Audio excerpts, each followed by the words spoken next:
Fire. Fire is both friend and foe. Yes, good morning everyone. Today our topic is fire. Fire is both friends. It is useful as well as dangerous. If uncontrolled, it could be very dangerous. It could burn. And if you use it properly, it is very useful. What is fire? We should be learning today. And how did we discover it? How do we control it? Early man didn't know what fire was, but he must have seen the damage it caused. He must have watched lightning and volcanoes long before he began to use fire himself. Fire was powerful and dangerous, and he was frightened. Mind you, this was the reason he started worshipping fire. Can you believe this? Early man didn't know what fire was, but he must have seen the damage it could cause. He must have watched lightning and volcanoes long before he began to use fire himself. Fire was powerful and dangerous, and he was frightened. See, early men certainly did not know the chemistry. He certainly did not know what fire was. आग क्या है ये तो उसको नहीं पता था. But he certainly knew that it could cause great damage. उसको ये जरूर पता था कि आग भयावह क्षति कर सकती है. उसने निश्चित रूप से लाइटनिंग देखी थी, वोल्केनोज को देखा था, और इसीलिए उसने फिर इससे पहले कि वो फायर का यूज करना शुरू करता, उससे भी पहले वो फायर को ये समझ गया था कि फायर बहुत ताकतवर है और वो बहुत खतरनाक है. Fire may have puzzled early men, but we now know that fire is the result of a chemical reaction. When the oxygen in the air combines with carbon and hydrogen in a fuel, a chemical reaction takes place. Energy in the form of heat and light is released in this process. This is what we call fire. See, in the second stanza, we are made to understand what fire is. And nowadays, even your science teacher must have told you, each one of us knows this well, that fire is the result of a chemical reaction. When oxygen in the air combines with carbon and hydrogen in a fuel, a chemical reaction takes place. So basically it is oxygen, carbon and hydrogen. A chemical reaction, and the energy as a result, the energy in the form of heat and light is released. This we call fire. Three things are needed to make fire: fuel, oxygen and heat. These are the three things. Wood, coal, cooking gas and petrol are some examples of fuel. Oxygen comes from air. That is why when you blow on smoldering paper, it often bursts into flame. The third thing needed to make fire is heat. Fuel and oxygen do not make fire by themselves, or else a newspaper or a stick lying in the open would catch fire on its own. To burn a piece of paper or wood, we heat it before it catches fire. We generally do it with a lighted match. Every fuel has a particular temperature at which it begins to burn. This temperature is called the flash point or kindling temperature of the fuel. See, in the third paragraph, we are made to understand two things. One is the things required to make fire. And the second is what is kindling temperature. So, the things required to make fire are fuel, oxygen, and heat. Unless we have all these three, we cannot have fire. See, the basic example for this is, if the third thing, that is heat, if it is not there, then a newspaper or a stick lying in the open, even this book should catch fire. But the fuel and oxygen in itself do not combine together in a chemical reaction unless a required temperature is reached. And this is what is important. ये जो temperature है, which every fuel has a particular temperature at which it begins to burn. This temperature is called the flash point. What is the flash point?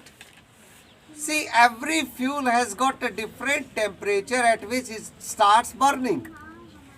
This temperature at which the fuel starts burning is called the flash point or the kindling temperature of the fuel.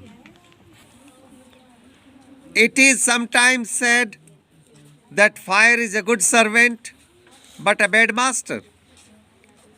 It only means that fire is very useful as long as it is kept under control. For instance, we use it to cook our food, warm our homes in winter, to generate electricity. But on the other hand, if fire gets out of control, it can be very dangerous. Each year, thousands of homes and shops are damaged by fire. Vast areas of forest are also destroyed and hundreds of people are killed or injured. In this paragraph, we are made to understand that fire is a good servant but a bad master. If we keep it under control, it can serve us well. But if we can't keep fire under control, then it damages everything, it destroys everything. For instance, we use fire to cook our food, warm our homes in winter, generate electricity. But on the other hand, if fire gets out of control, then you must have seen homes and shops are damaged every year by fire. Vast areas of forest are destroyed and hundreds of people are killed or injured by. So it is both a good servant as well as a bad master. Just as three things are needed to start a fire, there are three main ways in which a fire can be put out. In each, one of the three things needed for burning is taken away. For example, we can take away the fuel. If the fire has no fuel to feed on, no burning can take place. We often let the fire die out simply by not adding more fuel to it. The second way of putting out a fire is to prevent oxygen from reaching it. No supply of oxygen means no fire. Small fires can be put out or smothered with a damp blanket or a sack. This stops oxygen reaching the burning material. Sometimes carbon dioxide is used to extinguish fire. It does not allow oxygen to reach the burning material. The third way of putting out a fire is to remove the heat. If the temperature can be brought down below the flash point, the fuel stops burning. If you blow on a burning matchstick or a candle to put it out, in doing so, you remove the hot air around the flame, bringing down its temperature below the flash point. And the candle goes out. Sometimes water is spread on a fire. It absorbs heat from burning fuel and lowers the temperature. The blanket of water also cuts off supply of oxygen, and the fire is just as there are three things required to have a fire. There are three ways to extinguish a fire. See, we can remove the one of the three things required. We can extinguish a fire either by putting away the fuel, or by preventing oxygen, or by removing heat. This is what we do when we have to extinguish fire. Right? When there is a big fire, and if you can remove the fuel away, if you do not allow the fuel to reach, then of course your job is done. If fuel is not there, there will be no fire. The second method of extinguishing the fire is prevent oxygen. If it is a small fire, you can always cover it with a blanket. So, when you cover it with a blanket, you are preventing the oxygen from the atmosphere to enter, and thereby cutting off the possibilities of the fire further. And the third thing, you can bring down the temperature.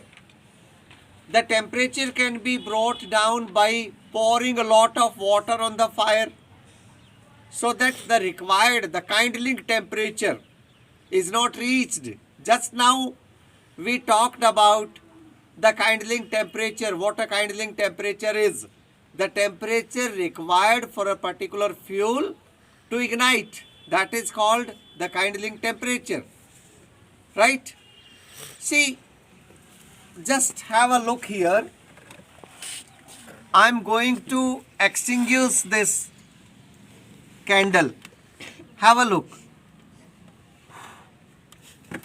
What I did was, when I blew the air, I brought down the temperature around that flame. And when I brought down the temperature, there was no more fire. The fire extinguished. Some fires cannot be put out with water. If water is spread out on an oil fire, the oil will float to the top of water and continue to burn. This can be very dangerous because water can flow quickly, carrying the burning oil with it and spreading the fire.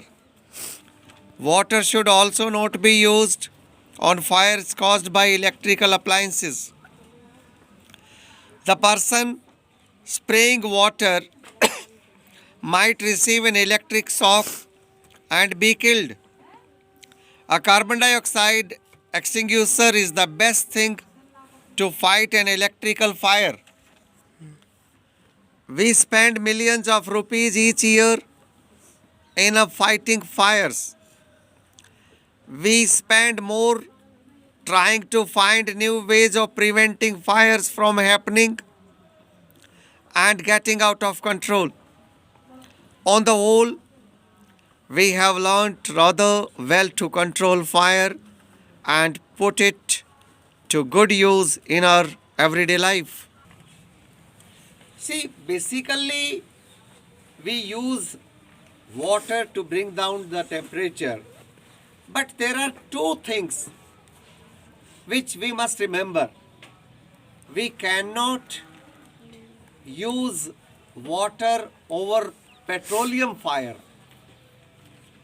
on all the oils, because oil being lighter in density will float above water and it will further spread the fire. Secondly, we should not use water in case of electrical fire. The person extinguishing the fire will get a shock and even may be killed. Right? So these are the two things where we should not be using water for extinguishing fire. Long ago, there was no fireman. When fire broke out, everybody became a firefighter. People formed human change. They still do if required. And passed buckets of water from a well or a pond to the blaze. Now there are laws about building construction which ensure that space is left out between buildings to reduce the fire risk. Every new building, especially a public place, must ensure observance of fire prevention norms. Bands of firefighting workers with special equipment, known as fire brigades, are there to put out fires. Firefighters are highly trained people. They possess many skills. They cut off electricity supply, knock down dangerous walls, spray water and other materials to bring fire under control. Have you seen firefighters ever? Okay. See, long time ago, there were no firefighters. Whenever there was fire, people used to fight it out themselves. Or in other words, I should say, everybody was a firefighter. See, these people, they make change and they pass buckets of water from a well or pond to the blaze. And this is how they extinguish the fire. But nowadays, bands of firefighting workers with special equipments known as fire brigades are there to put out the fires. These firefighters are also trained in first aid. They can help people suffering from burns or from the effects of smoke. The discovery of fire and its uses helped early men to cope with nature better and gradually adopt a settled mode of life. Fire is still worshipped in many parts of the world. Fire is indeed a friend, but as we know, it can be a dangerous enemy once it gets out of control. So, lastly, I would like to end up by saying that fire is both. If you can control it properly, it is your friend. And if you cannot control it properly, then it is your foe. Thank you for being with me.